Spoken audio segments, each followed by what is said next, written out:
আমরা কেমন জানি একটা অস্থায়ী অবহেলার মধ্যে পড়ে গিয়েছে মাননীয় স্পিকার।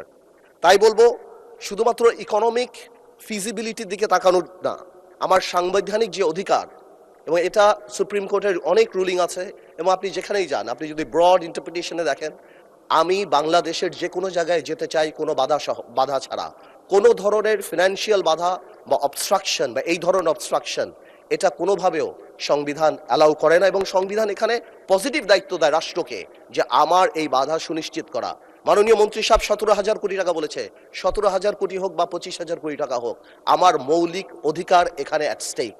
সুতরাং উই নিড দ্য ব্রিজ। একটা শিশু যখন অসুস্থ হয় ভোলাতে, তখন একটা মা সুস্থতার কথা চিন্তা করে না, চিন্তা করে আমরা যে এই ভৌগোলিক কারাগারে 12 ঘন্টা 14 ঘন্টা লাগবে, লঞ্চ নাই, সন্ধ্যা 6টা থেকে পরের দিন সকাল 6টা 8টা পর্যন্ত আমরা যেতে পারি না কোথাও।